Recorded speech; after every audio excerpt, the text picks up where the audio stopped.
WisconsinEye's Campaign 2024 programming is sponsored by Wisconsin Counties Association, Nicolet National Bank, Wisconsin Hospital Association, Operating Engineers Local 139, the Wisconsin Realtors Association, the Wisconsin Laborers District Council, and North Central State's Regional Council of Carpenters. To support programs like this, please consider a tax-deductible donation at wisi.org/donate or by texting WisI to 44321.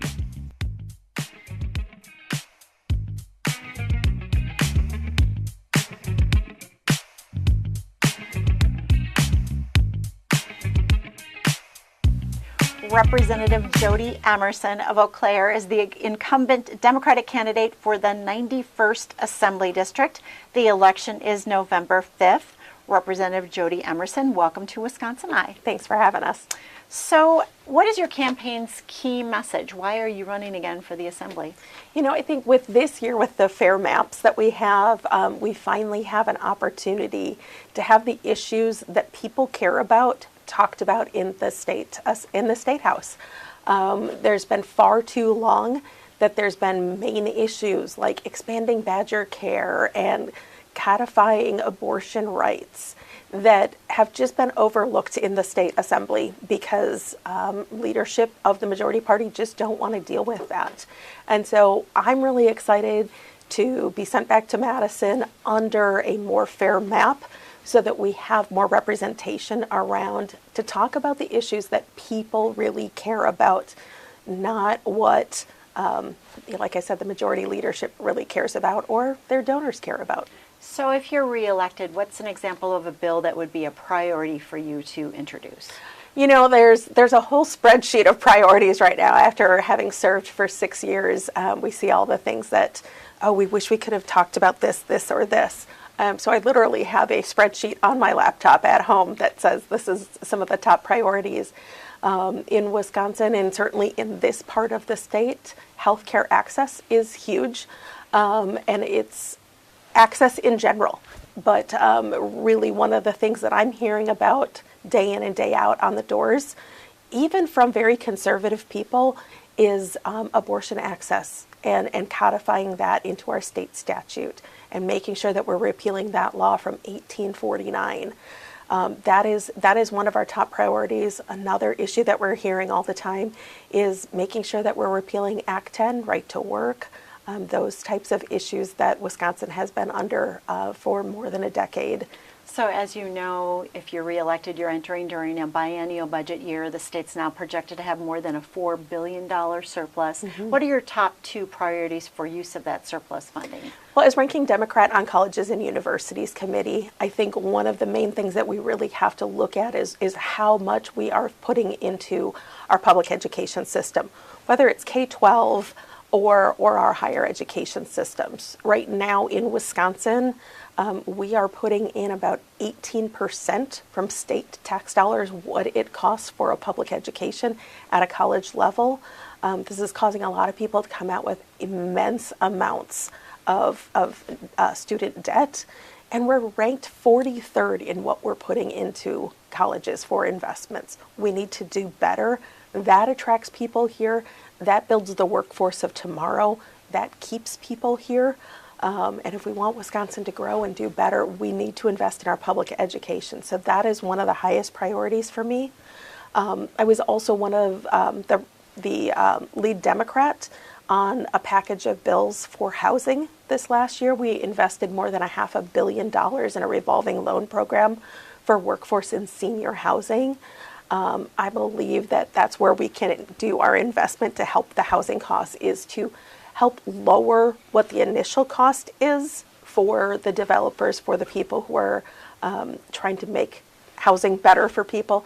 And I think there's also a piece that we need to do that is helping keep those housing units actually sustainable and livable, because we do have an aging housing infrastructure. What can we do to make sure that we are putting money into rehabbing those instead of always looking at building new? What about tax cuts or tax reform? Is that part of your platform in any way? I think it is. I think right now I'm seeing so many school districts going to referendum simply for operational expenses.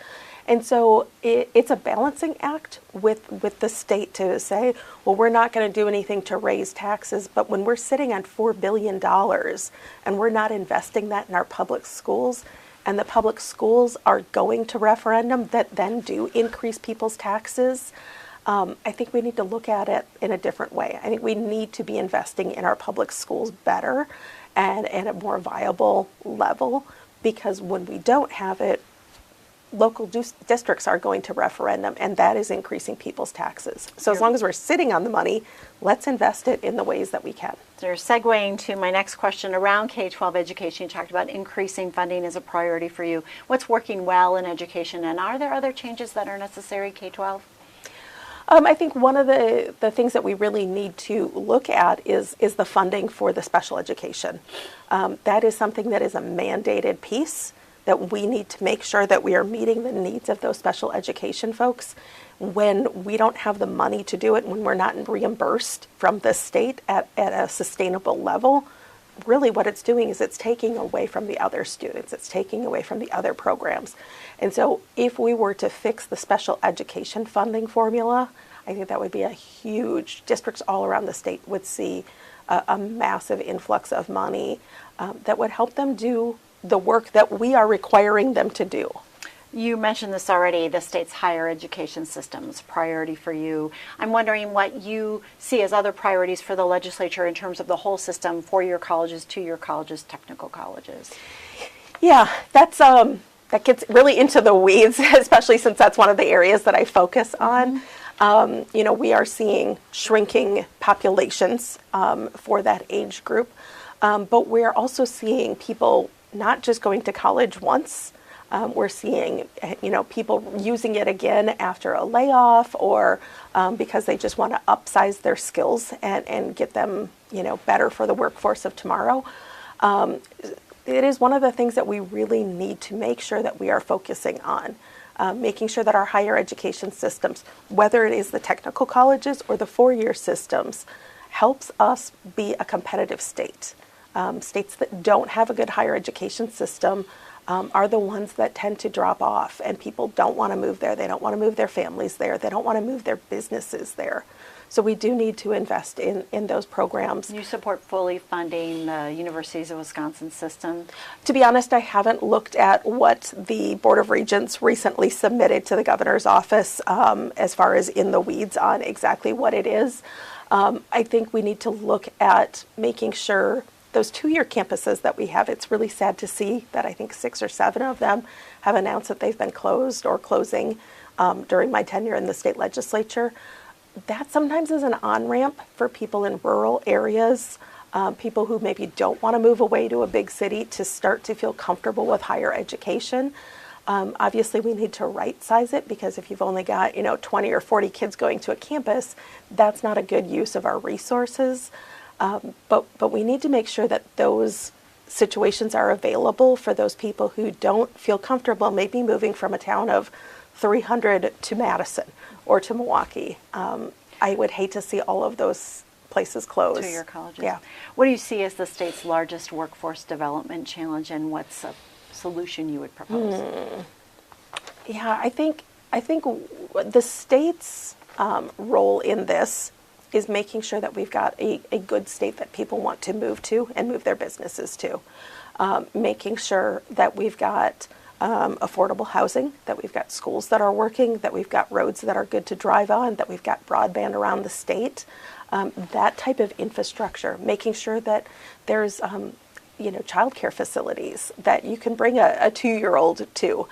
If those are those boxes that you tick off when you're looking at moving to a place or moving your business to a place, and if the state does have a role in each and every one of those, if we're not doing our job with that, people aren't going to move here. And so that's where the workforce question really comes in, I think. So I think doing that piece, if the state can fulfill their obligation with those, I think we're going to have a strong state moving forward. Two more workforce questions for you. Investments in public and energy infrastructure grow our state's economy. This also provides an opportunity to invest in our state's workforce, but currently there are no requirements for hiring local workers. Would you support a state resident hiring requirement for state, local, and utility scale infrastructure investments? Yeah, I think when we're using companies that have skin in the game because they're right here, we can rely on them to do the job right. We've seen companies come in from out of other parts of the country and come in and do projects that maybe aren't done to specifications of the neighborhood because they don't really have to worry about it. You know, they're not the people who are meeting somebody at the grocery store next week or something like that. There's really been some issues with that. So you support a requirement for hiring local and You know, state whether workers? it is a requirement for those exact workers or if it's a requirement for that company, I think that's good. If we don't have opportunities for that here because, you know, those companies are already busy doing other projects, I think it's good to look elsewhere too. But I think when we are, especially when we're spending Wisconsin tax dollars, I think it should get invested with Wisconsinites first, if that's at all a possibility. Employee classification is an issue in the construction industry. Some employers misclassify workers as independent contractors or pay them in cash off the books. This lowers costs by avoiding payroll taxes and unemployment insurance, and it puts compliant companies at a disadvantage when bidding on projects. Plus, misclassified workers may be denied minimum wage protections or overtime pay. Are you aware of this issue, and what do you think should be done about it? Yeah, and that's one of those things that kind of borders on some issues that I dealt with in my previous career under human trafficking. Contract workers oftentimes don't have the protection of regular workers, whether it is workman's compensation, whether it's the unemployment. You know, there are programs that everybody pays into. And when you're an independent contractor, you don't get those programs that are available to you. And it is something that we really need to work on. Now, there's a situation where maybe you bring somebody in for a week to do a project or something like that, and they truly are independent contractors. But when they are working day in, day out for a specific job and they've been there for 3 years, I would argue that they're not truly independent contractors anymore. And we need to do a better job of protecting those individuals and protecting the systems that we have in Wisconsin, like workman's comp, like unemployment, and making sure that those folks are paying into those systems. You mentioned housing as a priority. Affordable rental housing is an issue in Wisconsin, and some support rent control to maintain affordability, while others argue keeping rent artificially low will decrease rental supply and then therefore increase prices. What is your sense of housing as an issue, and what is the better solution for rental housing affordability? Is it rent control, building more rentals, or some other solution? Yeah, I think right now I'm looking at it through the Chippewa Valley's lens. I can't really comment on what's happening maybe in other areas. Rent control might be a better solution in some areas. For the Chippewa Valley, we've just got a really, really low inventory. And so doing what we can to add additional units to that is going to help, because right now it is, there's a lot of people vying for one single apartment. We're also seeing a lot of units being taken off the market and used into that, you know, Airbnb, VRBO type of situation, where they're used for short-term rentals and not used for housing anymore. I think there's some discussions that we need to have around that in our state, but we really need to work on getting the inventory up. It just really has fallen off in the last few years. Transitioning to healthcare, medical systems are facing numerous headwinds in the form of inflation, workforce development, and issues around Medicare and Medicaid reimbursement, resulting in fewer services and even the closure of a hospital system here in western Wisconsin. Mm-hmm. What would you do to preserve access to care and prevent future closures? Yeah, and I think, once again, going back to funding our higher education system, that's the system that is training, you know, the nurses, the techs, the doctors, of tomorrow, and we need to make sure that we are funding that. So that's a piece of it. Also making sure that we are doing what we can to up those reimbursement rates for Medicaid. Obviously, at Wisconsin, we can't do Medicare reimbursement rates. That comes from the federal government. But that's where we have really missed the mark when it comes to expanding Medicaid here in Wisconsin. If we would have accepted those federal Medicaid dollars and expanded the system originally more than a decade ago, we would have had an additional $2 billion to put into the system. We could have upped the reimbursement rates that would have helped systems like HSHS, where 70% of the people that they were servicing were either Medicaid or Medicare patients. That would have helped them stay afloat a little bit longer. So we really need to do a better job when it comes to those reimbursement rates. The best way we can do that is accepting the federal Medicaid dollars. What about mental health care? What are you hearing on that in the district, and what are some solutions? Yeah, that has been a real problem. After HSHS Sacred Heart closed, we really lost places to put people. It's costing our counties additional dollars because they are having to take people elsewhere in the state. And more than that, the human cost that it is causing. It's causing people to not be able to get access to the care that they need, and it is causing people's lives. And this has hit home in a friend of ours recently. And so I apologize if I'm getting emotional about this, but we recently lost a friend who had been battling with mental health for years. And I really think it is because there just isn't the capacity that we need to have. And we need to do better. We need to do better by starting upstream and making sure that we've got more counselors and more situations where we can get to people before they get to that crisis state. And we need to do a better job of making sure that we have crisis intervention and that it's not something that is done with law enforcement. We need to make sure that we've got that crisis intervention at a social worker counselor level to help people get to where they need. It really is turning into a crisis, certainly in the Chippewa Valley, but around the state. And it's something that we just need to do better at. You started out the interview talking about this, and I want to give you more time to talk about it specifically. How should Wisconsin move forward on the issue of abortion? Yeah, I think we need to make sure that we're getting that 1849 law off the books. We need to, and we're really moving the needle when it comes to people understanding what abortion is. I think there's been a really good job of people telling their abortion stories. This isn't simply people just not wanting a child every single time they have an abortion. We're talking about healthcare. We're talking about ectopic pregnancies and people being able to deal with that before it gets to a crisis level where somebody is hemorrhaging, bleeding out, septic. People need to be able to have the right to choose what kind of medical decisions they want without having to call up their state representative or state senator or governor and asking what they're allowed to do. Do you support a number of weeks as a limit? You know, I think that is up for the person and the doctor, because as soon as we put a number of weeks on there, then we hear of a situation that's 2 weeks past that, where they just found out that fetus is incompatible with life. And, you know, what might be a good decision for one person to make with, you know, we're just going to let this pregnancy progress naturally, isn't the right decision for somebody else to make about, I'm not going to allow that fetus to suffer and be alive for 12 hours after the fact if they can tell at month 7 that it's incompatible with life. I think this is up for everybody to make their own decision with. And I think it's one of those situations where we need to get government out of an exam room and out of a hospital. Transportation. What are the well, that's a transition. We are transitioning to transportation.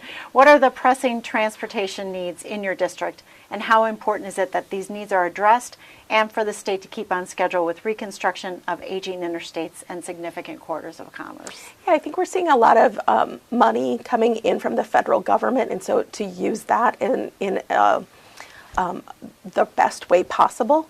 I'm also seeing a lot of conversations about mass transit. whether that is, local bus routes within a city, or whether it is mass transit from one city to the next, with high-speed rail coming through, and we certainly have some money coming from the federal government with that. I think people are looking at things a little bit more ecologically friendly now, and saying that, driving these cars isn't always the best decision. And to tune with that too, also we know that more cars are getting to be electric, hybrids, and we need to make sure that how we are funding our road system isn't just based on a gas tax, because not all vehicles use gas all the time anymore. And so how do we come to an agreement that that is sustainable for the future? As people are looking at being more sustainable personally, how does the funding source become more sustainable? And I think those are conversations that we're going to be having down in Madison in the next couple of sessions. Here's a transition, the environment. PFAS and water contaminants are a concern for a growing number of Wisconsinites. Do you see this as an important issue, and what should be done about it? Absolutely. I mean, the city of Eau Claire is looking at getting, I think we've broken ground on it already, some filtration systems. We're looking at maybe getting a new well system to deal with the PFAS that we have. I think people who have city water rely on it coming out of their tap to be clean. My concern is, what do people do who have private wells? And that's a lot of people in Wisconsin. And people look at this and go, well, if I test my well, am I responsible for cleaning it up then? Or am I never going to be able to sell my house? So I think we need to do a good job of making sure that the programs that we have, whether they're state or federal, people know about, so we can get some testing out there so people know whether their water is healthy or not.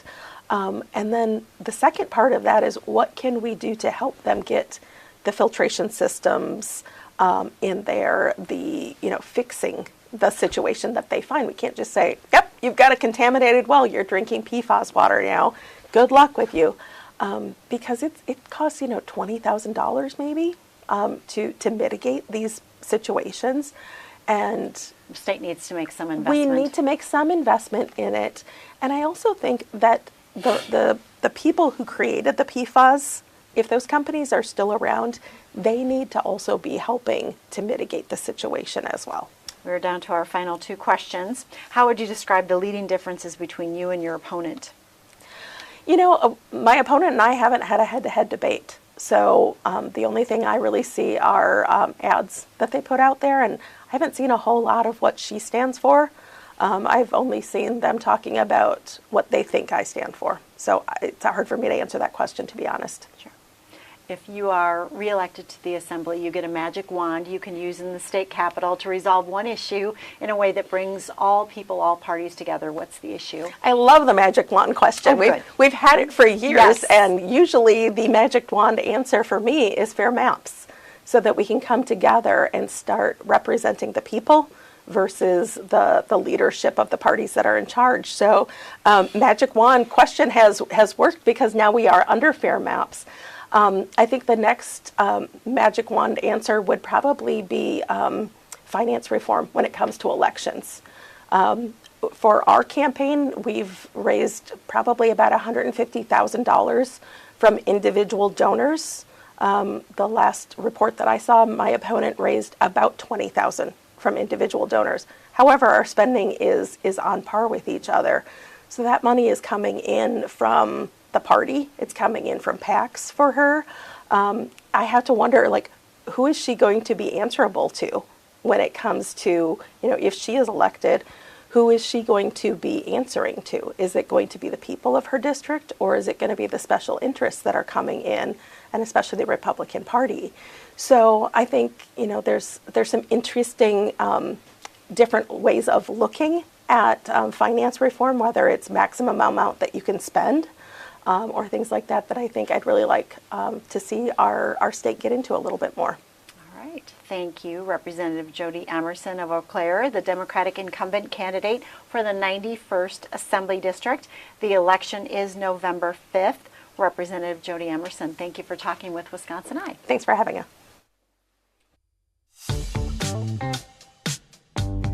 This programming is brought to you by our generous sponsors. Thank you for watching.